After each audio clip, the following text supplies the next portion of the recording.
EVM की जिम्मेदारी, इसको आप महसूस कर रहे होंगे साथियों। मैं समझता हूँ पक्षी जो है ना, बॉम्ब से यूनिटी, बॉम्ब से भवन, यूनिटी ऑफ मूल निवासी मोर्चा जिंदाबाद, जिंदाबाद जिंदाबाद, ईवीएम हटाओ संयुक्त मोर्चा जिंदाबाद, जिंदाबाद। हजारों साल हमारे ऊपर जुल्म किए और वही आज डेमोक्रेसी को भी हिपोक्रेसी बनाकर आज सत्ता में, ये लानत हमारे ऊपर है। हमारे लोगों पर इस बात को नहीं समझ रहे, क्योंकि जनप्रतिनिधि दलितों के हितों के सजग प्रहरी होने चाहिए, लेकिन कांग्रेस में होने की वजह से वो उनके पालतू कुत्ते बन के रह गए हैं, जो भौंकना तो काटना तो दूर, उनका भौंकने की भी जहमत नहीं उठा रहे हैं। ये पालतू कुत्ते हैं जो 133 मेंबर पार्लियामेंट बैठे हैं, पार्लियामेंट में, तो अपने आकाओं के पालतू कुत्ते हैं।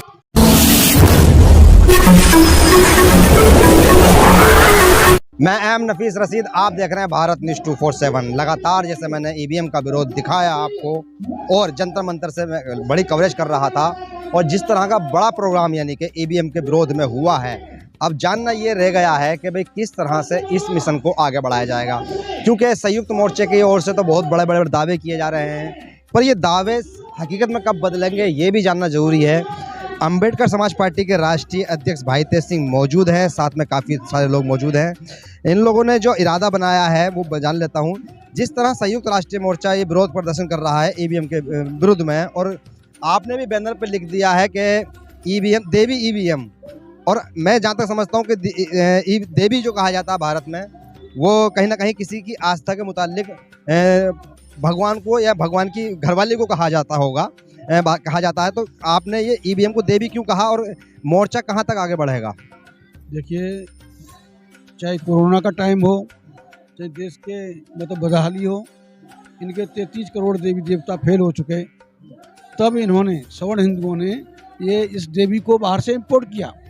ये अंग्रेजी देवी है।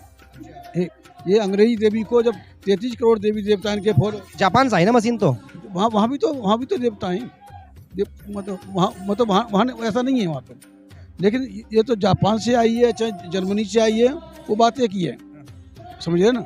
राजीव गांधी इसीलिए लेके आए थे कि अब उन्हें लंबे समय तक दलित और मुसलमान वोट नहीं देगा, जिसने 2 बैलों की जोड़ी का बैल बनकर कांग्रेस की गाड़ी को 65 साल खींचा। यानी कि आप ये कहना चाह रहे हैं कि ईवीएम मशीन कांग्रेस की देन है, तो कांग्रेस ही गुनाहगार है? नहीं, बिल्कुल कांग्रेस लाई इसलिए थे कि अब ये दलित, आदिवासी, पिछड़े, मुस्लिम, बौद्ध, सिख, ईसाई अब लंबे समय तक वोट नहीं देंगे कांग्रेस को।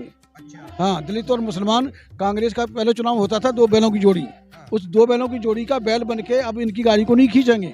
इसलिए राजीव गांधी सातिर आदमी था, वो टेक्निकल आदमी था, ईवीएम को ले आया। अब हमें इनकी वोट की जरूरत नहीं है, लेकिन ईवीएम हैक कर ली बीजेपी वालों ने। उन्होंने थोड़ा काम चलाया माइल्ड रूप से, लेकिन वाइल्ड रूप से बीजेपी इसको इस्तेमाल कर रही है। मंच से बोला जा रहा है, मंच से, कि कांग्रेस और बीजेपी एक ही थाली के चट्टे बट्टे, यानी कि मौसी और खाला की लड़की बोला जा रहा है यहाँ पर। देखिए, इस देश में लड़ाई सवर्ण हिंदू बनाम शेष भारत है।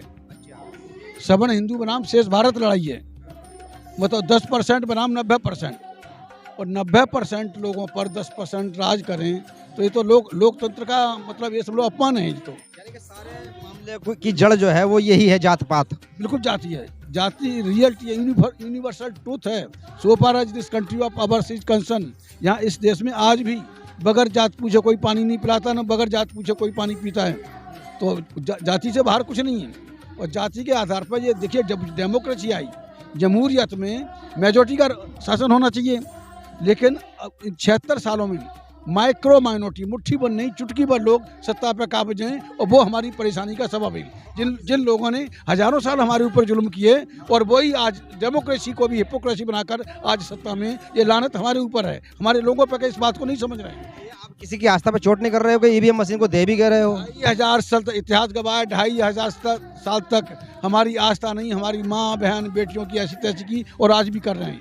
हमारी आस्था नहीं थी, हम इंसान नहीं थे, हमें इंसान नहीं समझा गया 2500 साल तक, और आज भी हमारे जो संवैधानिक अधिकार हैं ये लोग नहीं देना चाहते हैं।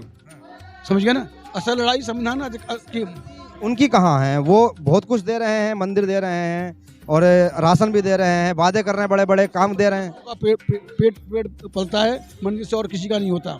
मंदिर के अंदर जो पंडित पुजारी बैठते हैं वो ऐसा आराम और अय्यासी करते हैं। कार्ड तो नहीं है ना आपके पास में?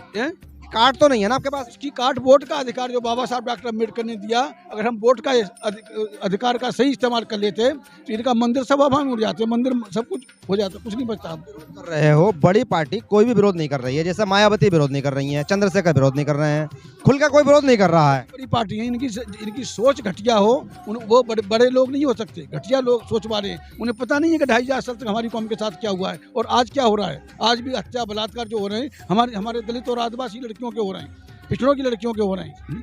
और दलित तो बीजेपी में भी मौजूद है ना सर? वो तो पालतू कुत्ते हैं। बाबा साहब डॉक्टर अम्बेडकर ने कहा कि मतलब दलितों के जनप्रतिनिधि दलितों के हितों के सजग प्रहरी होने चाहिए, लेकिन कांग्रेस में होने की वजह से वो उनके पालतू कुत्ते बन के रह गए हैं, जो भौंकना तो काटना तो दूर, उन पर भौंकने की भी जहमत नहीं उठा रहे हैं। ये पालतू कुत्ते हैं जो 133 में हमारे पार्लियामेंट बैठे हैं, पार्लियामेंट में वो अपने आकाओं के पालतू कुत्ते हैं। समाज उनको जिताता क्यों है? समाज जिताता क्यों है उनको? जिता राजा ईवीएम, देवी ईवीएम की कृपा से, ये देवी ईवीएम की कृपा से वो जीत रहे हैं। और बाकायदा एक बार एक सांसद थे वहाँ से इससे गोरखपुर से योगी के पास किसी काम के लिए गए, तो वहाँ बात हुई तो वहाँ उसने साफ कह दिया, तुम अपनी वजह से नहीं जीते, हमने जिताया, तुम्हें ईवीएम से जिताया। योगी ने साफ कहा था उससे। आखिरी सवाल आपसे यह है कि जिस तरह से संयुक्त मोर्चा ये और आप सब मिलकर विरोध कर रहे हो, आप इस मुद्दे को जमीन पर कैसे लेके जाओगे? ये तो जो मोर्चा के लोग हैं उन्हें सोचना चाहिए कैसे उसको लेके जाएंगे। दल में शामिल हो? सहयोगी हैं, हम तो सहयोगी हैं। ये अच्छा काम है ईवीएम हटाने का। हम नहीं, 2009 से हम इस पर काम कर रहे हैं, आज से नहीं काम कर रहे, 2009 से हम काम कर रहे हैं। सबसे पहले भाई तेज सिंह बोला, उसके बाद दुनिया बोली, ये अडवाणी भी बोला, जो इसका गारंटी का चच्चा है ना, है? तो वो गारंटी जिसकी गारंटी की आजकल बात हो रही है ना, गारंटी वाला जुमले को बोल रहे हैं आप?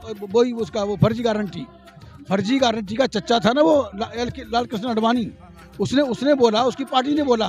आज वो बेचारा खामोश बैठा हुआ है। सुब्रमण्यम स्वामी उसी पार्टी का है, वो बोल रहा है। गोपीनाथ मुंडे ने ईवीएम के खिलाफ बोला, उसको बेचारे को यहाँ से रुखसत, तो दुनिया से रुखसत कर दिया इन लोगों ने।